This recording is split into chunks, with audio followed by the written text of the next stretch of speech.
What's up, y'all? We are here for our weekly anchor message where we are getting our spiritual lessons and assignments for the week. This kind of presents to us the kind of theme that we will be working with. So for starters, we have the storm, followed by, I guess, you know what, I'm going to present this as the apocalypse kind of coming next. Storm, apocalypse, followed by the starborn.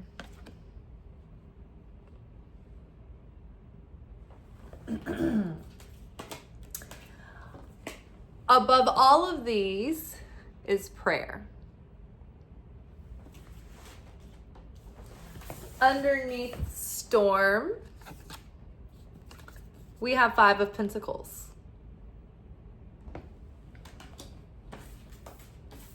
Underneath apocalypse, we have the devil.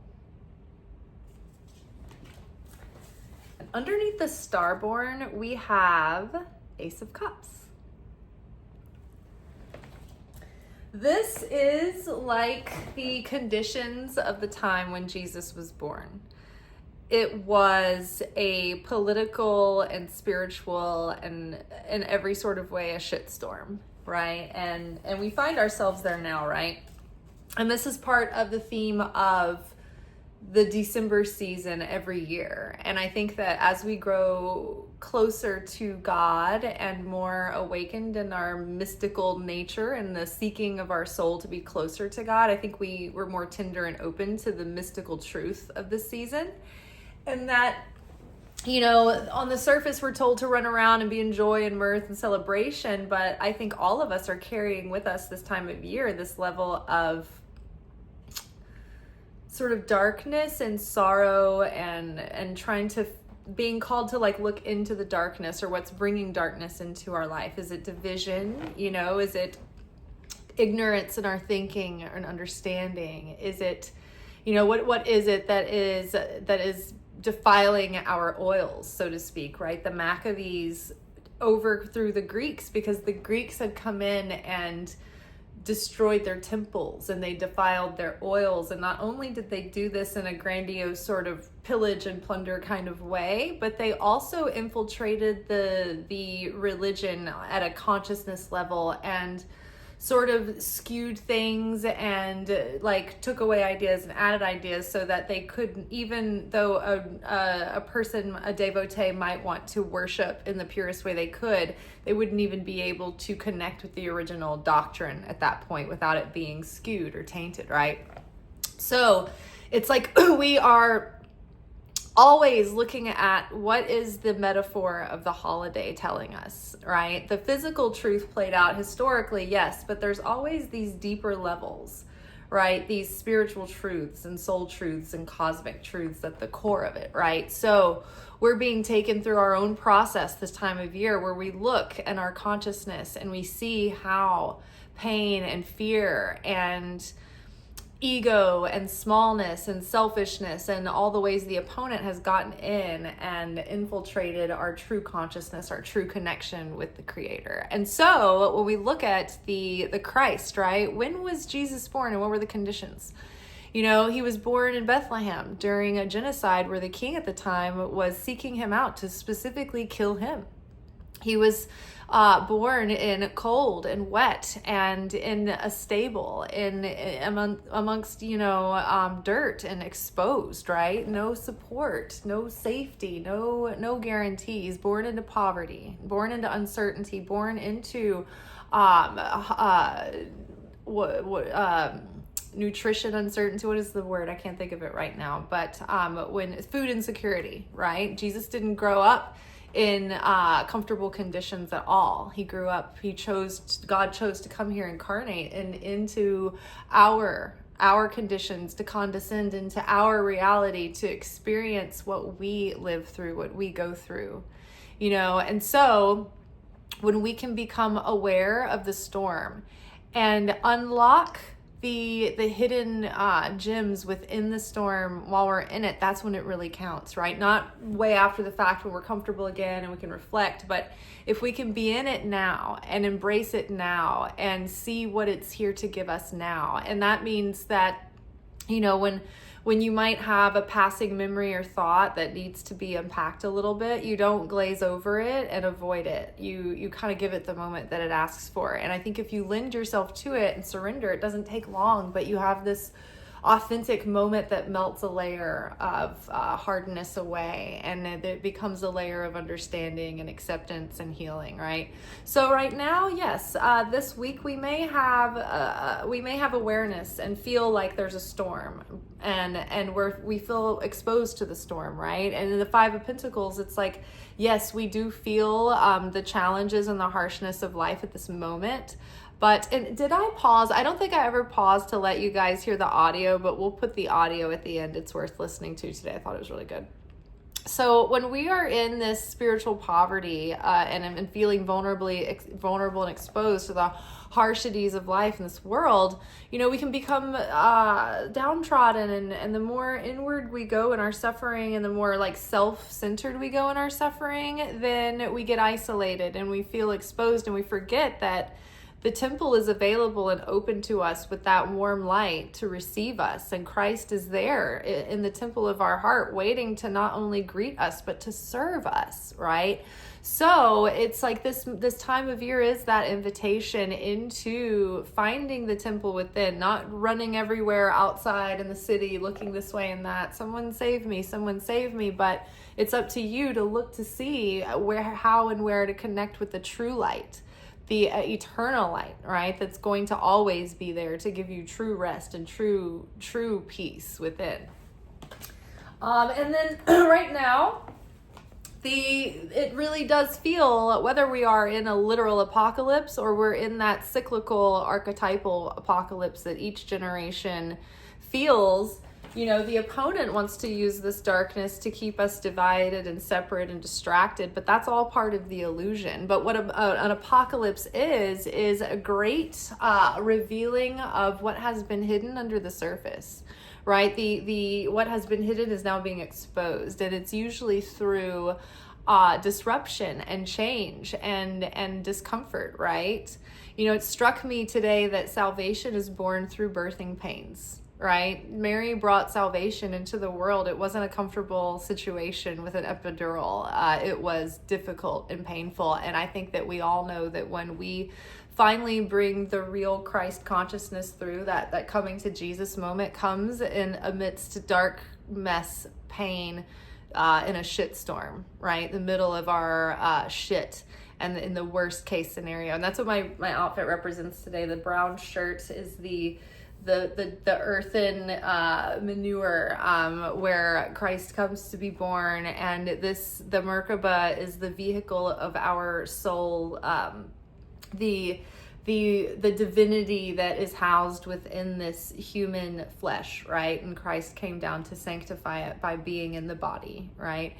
And so Mary came down in that purpose and as a vessel to burst through that Christ, that realization, right? And we all are Mary at that point, archetypally speaking, birthing through Christ within our exposed, feeling not a lot of comfort or security, right? But that's where the Christ is birthed through. And then here, this is my baby locket, but it's got like a star right there, and it's like the Star of Bethlehem. And that's the one that appears, and this one's little, right? It's not a big flashy star, but one you really have to look for, but you notice when you see it, right? Because you know it doesn't belong, right? It's not what you're used to seeing, right? Something that shows up that brings new light and new revelation that directs you and guides you. So we should not be lured into the illusion of what the opponent tries to spin up at this moment in these dark times, but rather see our opponent as the opposite team. And when we realize what the game is while we're in it, then we can really win it. And that's when it's the most satisfying when you're really in the moment, because then it counts for more, right? When you're in the midst of the unknown and nothing seems logical or reasonable, and you don't know how it's going to work out, and you still choose to see the light within it, look for that light of Bethlehem, look for the Creator to lead you the whole time, to bring you to the Christ consciousness, the deliverance, the redemption, the salvation that comes through this moment, and get onto the other side of it. You know, that's what you're really hoping for in the situation. The shepherds got the call before anybody else did in the general public, because they were awake during the night watching over the flock, making sure to keep watch. And that means that when you're not certain about anything, when everything's confusing, when you don't have any answers, you know, and you're looking to be led, you're looking for that divine guidance, you're expecting the Messiah to come, you're looking for the Christ, right, to be born in and through that situation. And so what guides us through this whole thing is like, what's going to shield us, what's going to protect us, what's going to establish that connection is our prayer, our honest prayer. And that is an open heart with a desire to connect, to relate, to communicate. It doesn't have to be perfect. It's just an open conversation, and an honest one, an authentic one. And it's better for it to be real and honest and messy and what have you, than be perfect and pristine, but not be heartfelt and present, right? So prayer throughout the day, prayer at any moment, but like asking for strength and for guidance and for connection and for friendship, you know, and for the good news to be revealed, for understanding, for compassion, right? And so what comes of these darknesses, this is not the devil cursing you because of something wrong. This is the opponent playing out the part in the script that has to be played out in order for the antagonist to allow the protagonist the vehicle through which they earn their greatness. They find their greatness, right? So this is like all of the circumstances that are destined to happen to lead you to your ultimate potential, to your ultimate purpose, right? The destiny, the good news, right? That's already written for you, right? It's like there's many paths to get there. And so this time of year, the meaning of the Advent, Christmas, right, and solstice, all of it, Hanukkah, is that it is in the darkest times that the new light, the new radiance is birthed through the emptying of the self, through the emptying of all we think we know and we're sure of, the emptying of that man-made light, right, and preparing the vessel and making straight the way for the real king, the real consciousness, the real understanding, the real light and illumination to come through. And that's what is eternal and long-lasting, right? All right, that is all for today. I will see you guys tomorrow for our weekly manifestation message. Till then, peace. Whether we've been living in an actual apocalypse or not, it doesn't matter. We've been living through a collective archetypal apocalypse, either way. What has been hidden is being revealed, and it's very ugly and horrific to look at. But then the light begins to shine in, and it begins to illuminate and transmute and purify and correct and heal and bring into balance all that was defiled and broken. In Hanukkah, we understand that the opponent wanted to destroy our temple and defile our oils, corrupting our consciousness and faith.